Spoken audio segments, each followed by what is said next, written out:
દિવસમાં એકવાર શ્રી નારાયણ કવચ કરવાથી અથવા સાંભળવાથી દરેક પ્રકારના દુઃખ અને ભય દૂર થાય છે.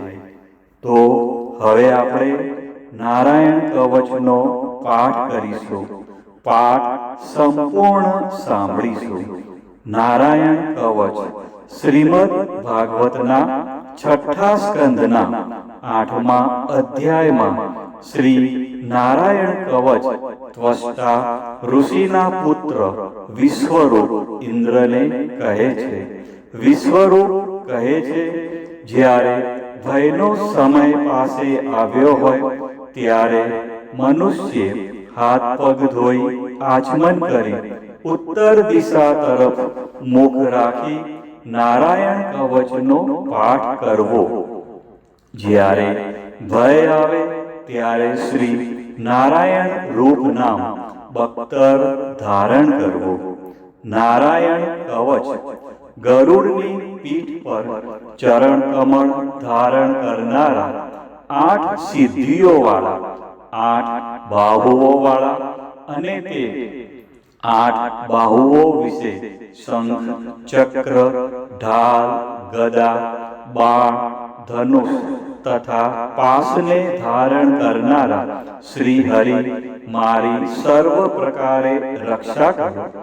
જળમાં મત્સ્યાવતારી ભગવાન જલ જંતુઓથી તથા વરુણના પાસથી મારી રક્ષા કરો. માયાથી બટુક બનેલા વામનજી સ્થળમાં મારી રક્ષા કરો. શ્રી વિશ્વરૂપ ત્રિવિક્રમ ભગવાન આકાશમાં મારી રક્ષા કરો. અસુરના અધિપતિઓના શત્રુ ભગવાન નરસિંહ સંકટકારક વન વગડાઓમાં તથા સંગ્રામ વગેરેમાં મારી રક્ષા કરો. જે નરસિંહના ખડખડાટ હાસ્યથી શબ્દથી દિશાઓ ગાજી ઉઠી હતી અને ગર્ભિણીઓના ગર્ભ પડી ગયા હતા. પોતાની દાઢથી પાતાળમાંથી પૃથ્વીનો ઉદ્ધાર કરનારા ભગવાન યજ્ઞમૂર્તિ વરાહમાર્ગમાં મારી રક્ષા કરો. પરશુરામ પર્વતોના શિખરોમાં મારી રક્ષા કરો અને ભરતના મોટા ભાઈ રામ તથા લક્ષ્મણ પ્રવાસમાં અમારી રક્ષા કરો. અભિચારી વગેરે સર્વ ઉગ્ર ધર્મમાંથી તથા પ્રમાદમાંથી નારાયણ ભગવાન મારી રક્ષા કરો. નર ભગવાન ગર્વથી રક્ષા કરો. યોગના સ્વામી દત્તાત્રેય યોગ ભ્રંશથી મારી રક્ષા કરો. ગુણના સ્વામી કપિલદેવ કર્મના બંધનથી મારી રક્ષા કરો. સનત કુમાર કામદેવથી મારી રક્ષા કરો. હયગ્રીવ ભગવાન રસ્તામાંથી જતા દેવતાઓને પ્રણામ ન કરવા રૂપી અપરાધમાંથી મારી રક્ષા કરો. દેવર્ષિ શ્રેષ્ઠ મુનિ નારદ ભગવાનની પૂજામાં જે કોઈ વિઘ્ન નડે તેનાથી મારી રક્ષા કરો. અને કૂર્મ અવતાર શ્રી હરિ સર્વ પ્રકારના નરકમાંથી મારી રક્ષા કરો. ભગવાન ધન્વંતરી કુપથ્યમાંથી મારી રક્ષા કરો. જીતેન્દ્રિય ભગવાન ઋષભદેવ કામ ક્રોધ આદિના ભયમાંથી મારી રક્ષા કરો. યજ્ઞાવતારી ભગવાન લોકપવાદથી મારી રક્ષા કરો. બળભદ્ર મનુષ્ય તરફથી થનારા ઉપદ્રવોમાંથી રક્ષા કરો. અને શેષનાગ ક્રોધાવેશ નામના સર્પગણોથી મારી રક્ષા કરો. ભગવાન વેદવ્યાસ અજ્ઞાનથી મારી રક્ષા કરો.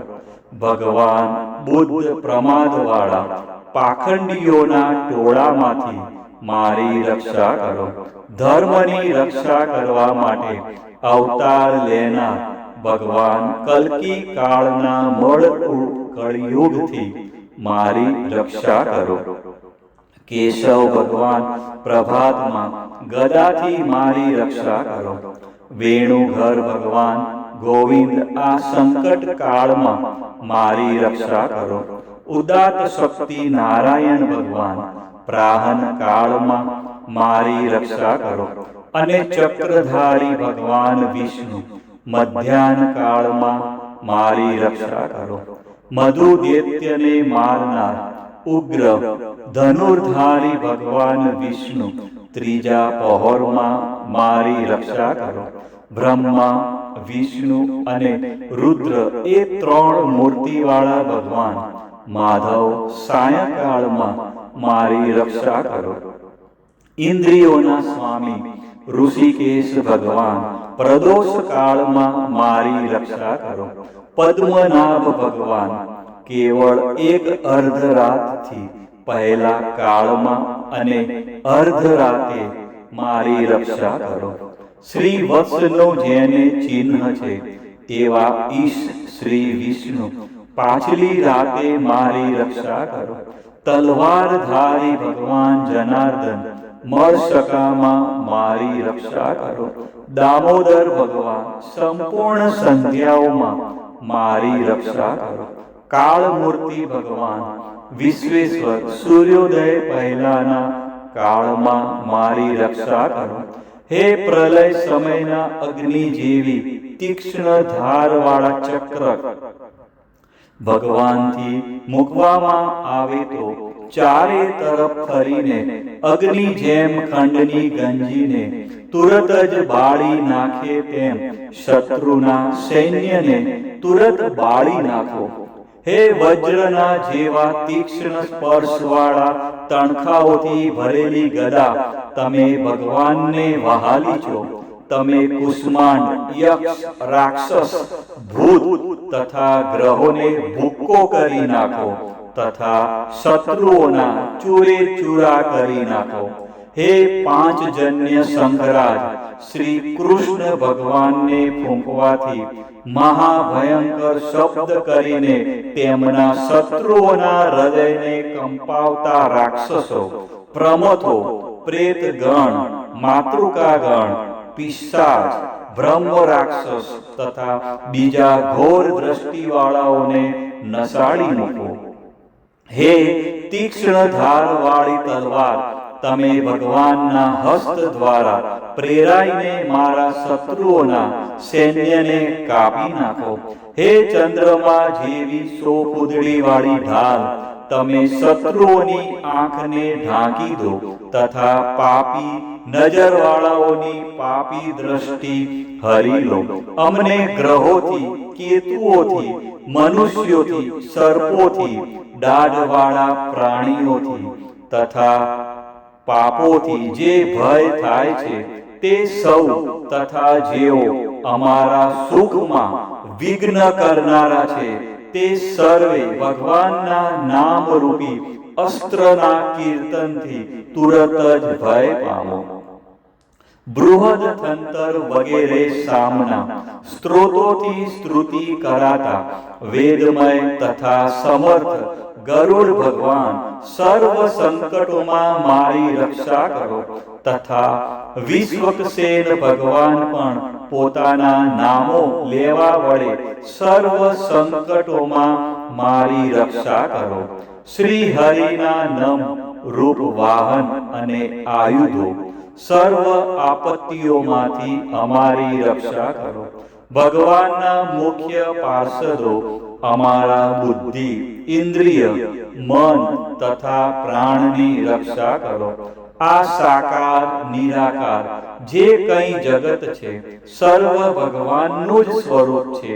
આ સત્યથી મારા સર્વ ઉપદ્રવો નાશ પામો. અભેદ દ્રષ્ટિવાળા મનુષ્યોને ભગવાન પોતે ભેદ રહિત જોવામાં આવે છે તો પણ તે પોતાની માયાથી આભૂષણો, આયુધો તથા ચિહ્ન નામની શક્તિઓને ધારણ કરે છે. તે સત્ય પ્રમાણ વડે સર્વજ્ઞ તથા સર્વવ્યાપક ભગવાન શ્રી હરિ સર્વ પ્રકારના રૂપો વડે સર્વદા અમારી રક્ષા કરો. નામની ગર્જનાથી લોકોના ભયનો નાશ કરનાર તથા પોતાના દિગ્ગજ ઝેર, શસ્ત્ર, પાણી, વાયુ, અગ્નિ વગેરેના પ્રભાવે ગળી જનાર નરસિંહ ભગવાન દિશાઓમાં, ખૂણામાં, ઊંચે, નીચે, અંદર, બહાર તથા ચૌતરફ અમારી રક્ષા કરો. હવે આપણે સાંભળીશું નારાયણ કવચનું ફળ કથન.